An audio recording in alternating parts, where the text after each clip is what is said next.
thank you for your kind words. And thank you for having us in your second home. I brought some friends from our center. You know, the difference between someone like me and Rumi is that he describes something in 5 lines, and it would take me a year. That's what happens. So it's kind of hard to follow.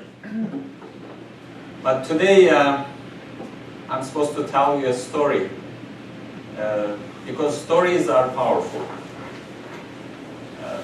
One of the difficulties that we have in Interfaith is that problem of language. Actually, in reality, we have this problem within our own faiths, that we have a problem of language. We try to express ourselves, we try to explain ourselves, we try to understand first ourselves and then other people, and we end up using a very crude tool, language. You know, where words have many meanings. Even if we agree on the meaning, it may have a different meaning in your brain and my brain, and we are trying to use these tools to express meaning of life. So language has a problem, or we have a problem with language. Maybe Rumi didn't have a problem with language. I have a problem with language. As a result, I think there is a reason why, when you look at the scriptures of religions, you find a lot of stories. Because there are some hidden truths in stories. And it is possible that these stories can survive thousands of years, and people will understand what they are supposed to understand from it. So it has layers upon layers. It has different flavors and colors depending on where you live, when you live, what kind of condition you are in, etc. So when Melanie asked me to come here, she asked me, what would you like to talk about? So I gave her a title, In the Belly of the Fish. So I'm sure you can imagine what the story is. But today we are going to do it a little bit differently. Instead of me telling you the story immediately, we are going to do something different. I invited my friend who has much better voice than I am. He's going to tell you this story in a Muslim way, in a foreign language. And after that I will come again, and then we'll have a discussion about that. So first I'd like to invite my friend Abdul Samad to come and tell you a story. See what you will understand from this story as he tells it.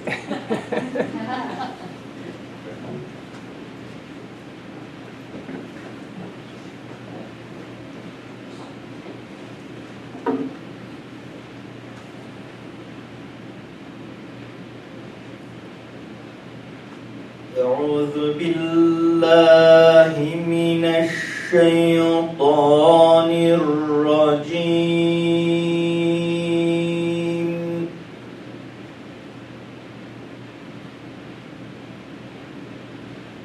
بسم الله الرحمن الرحيم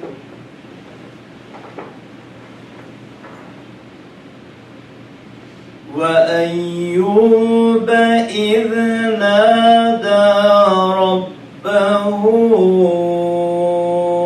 إني مسني الضر وأنت أرحم الراحمين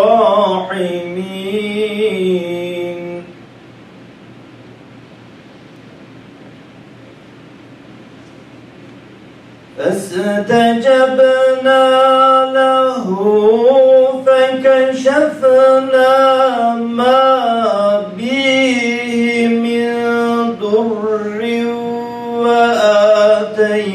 وآتيناه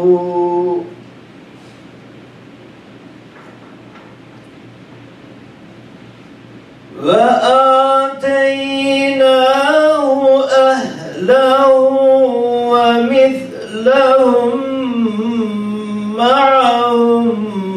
رحمة من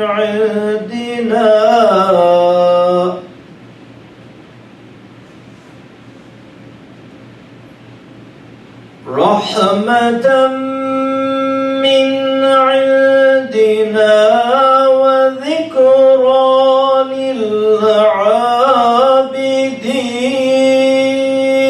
للعابدين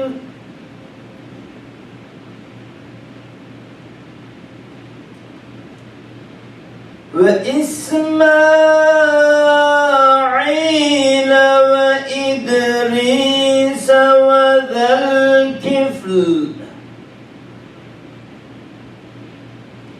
كل من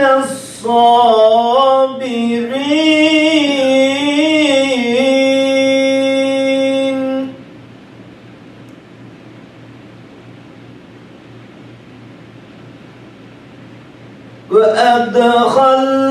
وأدخلناهم في رحمتنا إنهم من الصالحين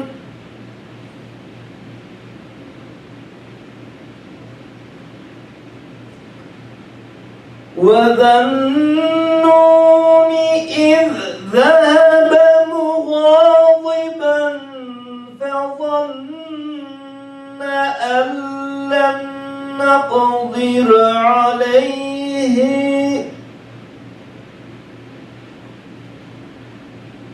فنادى في الظلمات أن لا إله إلا أنت سبحانك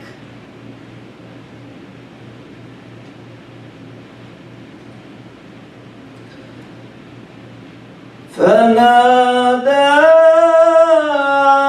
في الظلمات أن لا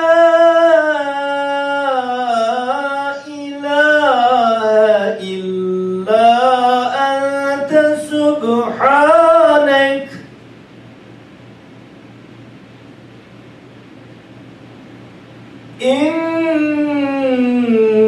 إني كنت من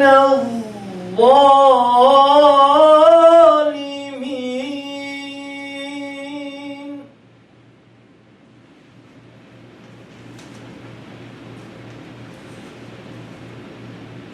فاستجبنا له ونجيناه من الغم وكذلك ننجي المؤمنين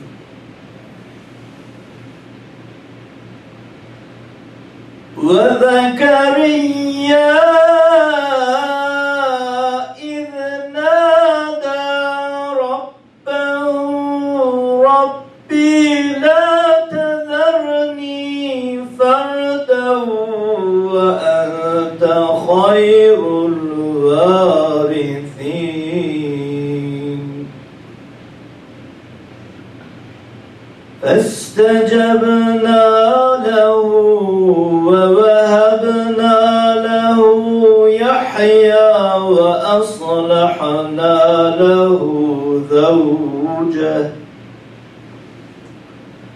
إنهم كانوا يصارعون في الخيرات ويدعوننا رغبا ورحبا وكانوا لنا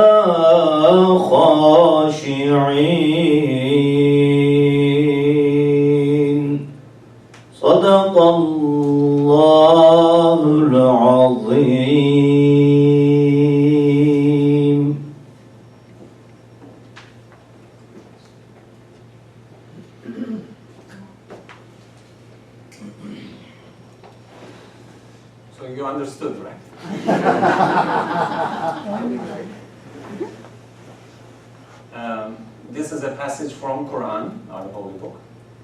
God tells us to remember a couple of people.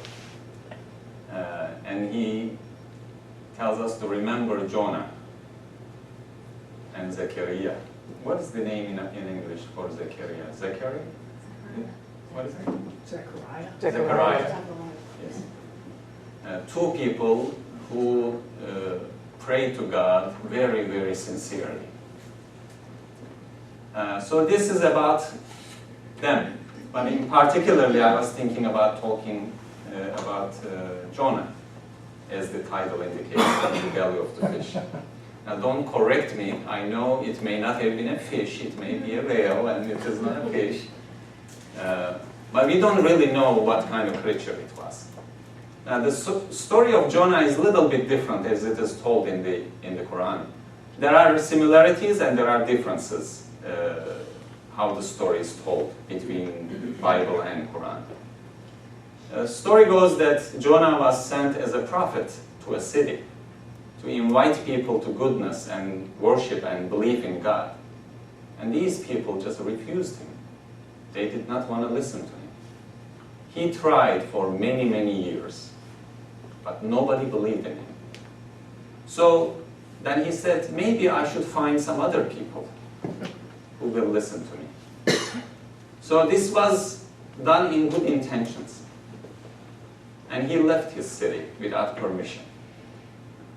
And he got into a ship, and this ship was going, and here comes a big storm. And in this storm, the people on the ship, I guess they were a little superstitious. They said, this is not normal. Why do we have this storm hunting us? There must be somebody among us who is cursed or who is bad luck. And they decided to determine the person by doing a drawing, you know. They had sticks, long sticks and short sticks. So everybody pulls the stick. And Jonah pulls the stick that is short. And they do it again. And he pulls the short stick again. Twice. So they throw him off into the sea. And then here comes the whale or whatever is the creature and eats it, swallows him. And he is in the belly of the fish. And at that moment, Quran tells us the prayer that he made. But before that, I want you to imagine the situation. Just put yourself in the shoes of Jonah. Here you are, you have been chosen as the unlucky person, and you have been thrown into the sea, and this creature comes and swallows you. You are in the darkness. And the way Quran describes his situation is like this. He says, God says, it was dark night, the darkest night that you can see. And it was a dark sea, in the depths of the sea. And it was inside a whale where it was dark. So darkness upon darkness upon darkness. And you can also extrapolate and think that there was a storm, so there were dark clouds. You know, it is just layer upon layer upon layer of darkness. I know I have never been inside the belly of a fish, but I can associate with this description of darkness upon darkness upon darkness. Because that's how life feels sometimes. Just layers of darkness. Now, as beautiful words of Rumi, then what am I supposed to do in this darkness? And human beings react in many different ways. Some of us, you know, we give up. Some of us, we scream and try to run away. Some of us try to do terrible things to get rid of that darkness, thinking that it will remove it. So everybody tries something. Now, what does Jonah do? Because these stories are not told to us for entertainment. There is a message here that is applicable to everybody who lived when there were no TVs or radios or internet, you know, the things that we can imagine now. But these stories are timeless. They were meaningful 1,000 years ago, and they will be meaningful 1,000 years from today, because they are about us, human beings. So a scholar who interprets this verse and the prayer of Jonah, and the prayer of Jonah is in Arabic, La ilaha illa anta subhanak, inni kuntu minaz zalimin. This short prayer. So I'm imagining myself, if I was in the belly of the fish under such conditions, I would be begging and screaming and crying and doing all kinds of things.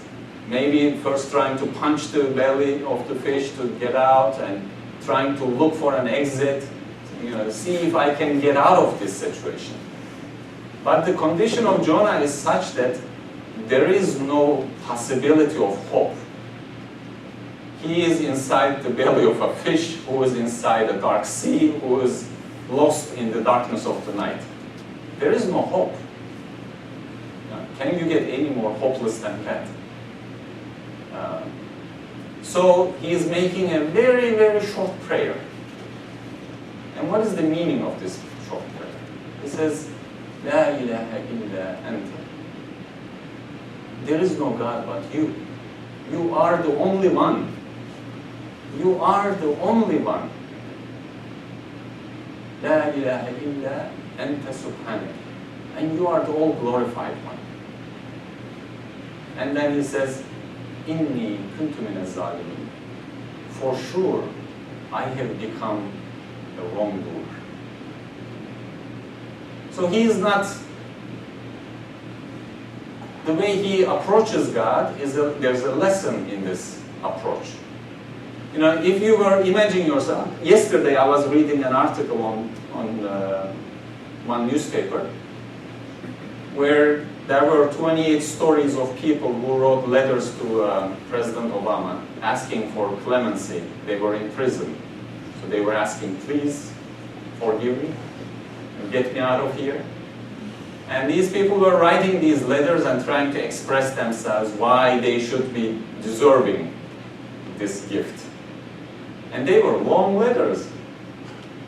But here Jonah, in the belly of the fish under such hopeless situation, he makes a very short prayer. So he is giving us a lesson on how to approach God.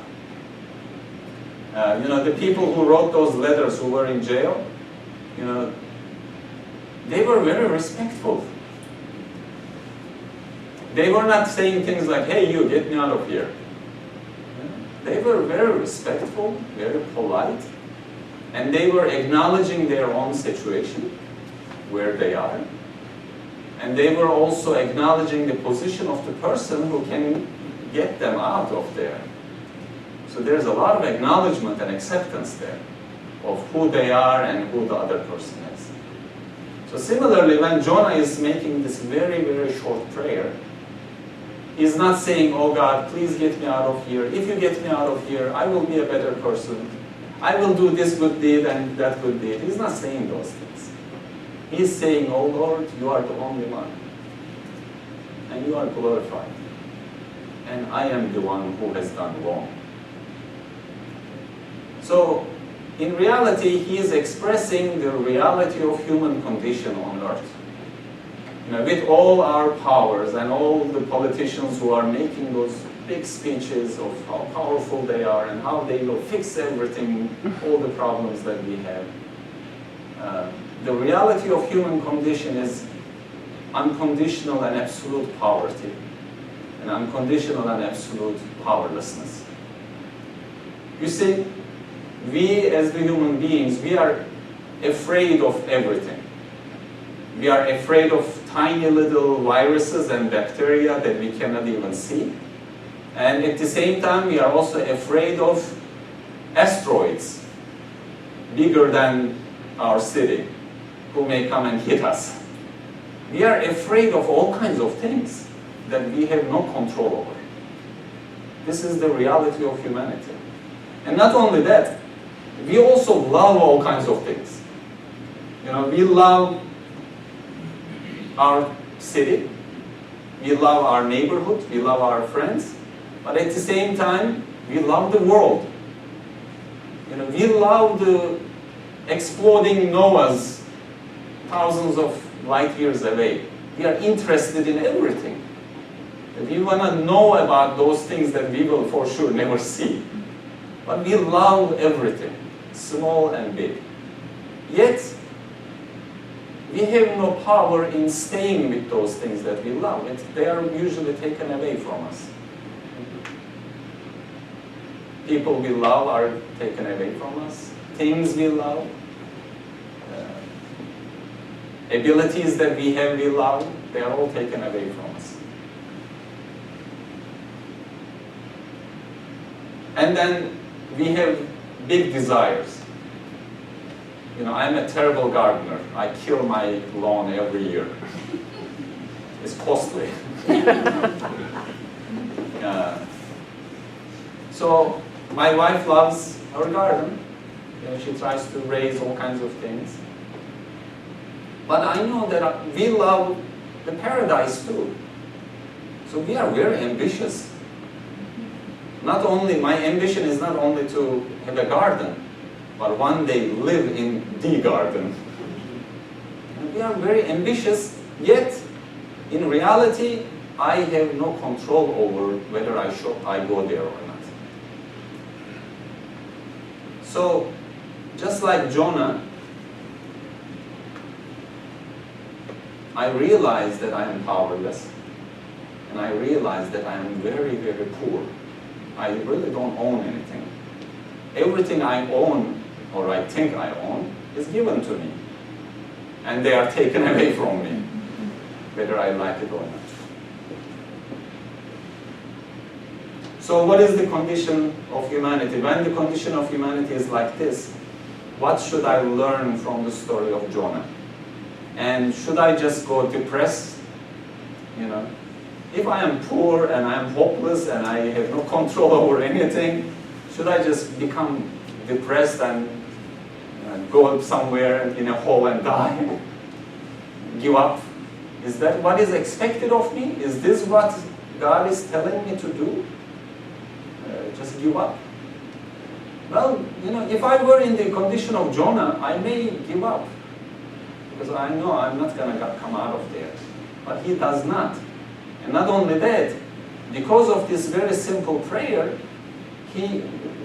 our scripture says that, and God took him out of that place that was dark and put him on the safety of a beach where he found safety. So, what am I learning from this story? Well, if I want those things that I desire, and if I'm afraid of those things that I'm afraid of, and I have these ambitions and wishes that I wish to have, then I should approach the one who can make it happen. The only one who can make it happen. The one who is the creator. The one who is the sustainer. The one who is most powerful and most merciful. And the position that Jonah puts himself in is that, oh Lord, you are the one and only, the glorified, and I am the wrongdoer. So he has no ego at that moment. He has no claim of greatness in him at that moment. He is admitting who he is, a humble servant of God, who did something with good intentions, but that was not what God wanted from him.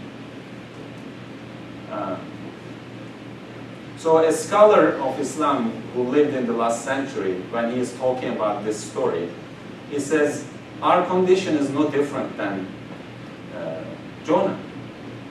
He was in the night, dark night. Our dark night is our future. We don't know what is in it. It is dark. We can imagine things, but we don't know. And he says, our sea that we are submerged in is this world. We are in it, swimming in it, but we have no control. And the whale that swallowed Jonah, our whale, is our desires. our desires that control us and take us places that we don't want to go.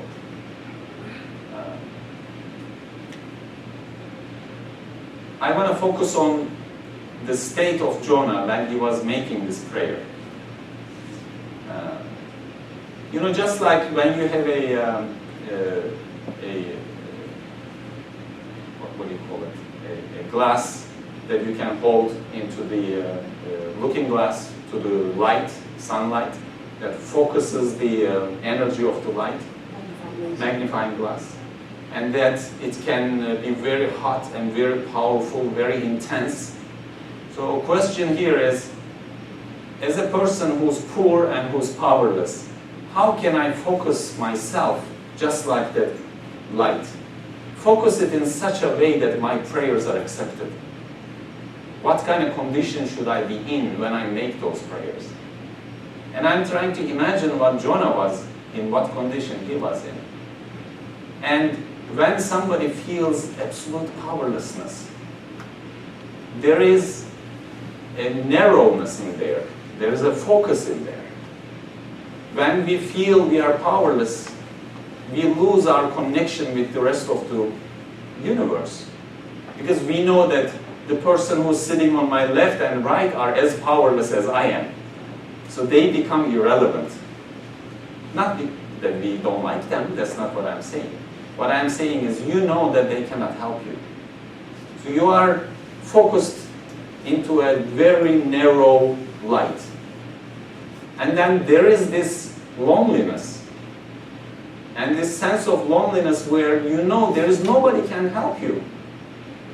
And then in that lonely, focused, dark space, you find the only one who can help.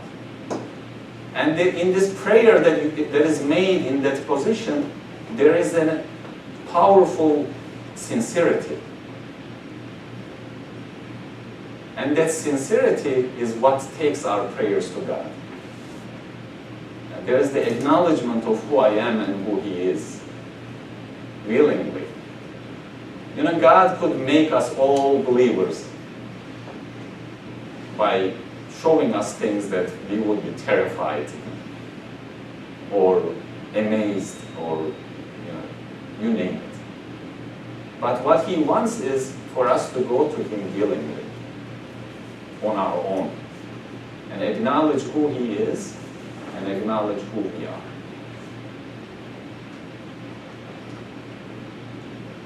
I don't have much else to say. But I think Rumi said it best. These things that happen to us, joys as well as difficulties, as well as suffering that we may go through, maybe there are things in them that are valuable. Maybe God wants us to get close to Him.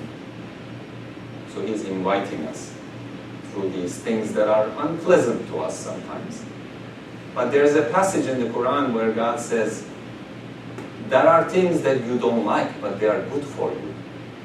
And there are things that you may like, enjoy, and they are not good for you.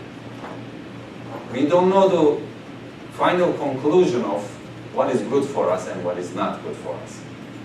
You know, when I took my 2-year-old baby to get her shots at the hospital, they are basically stabbing her with sharp needles.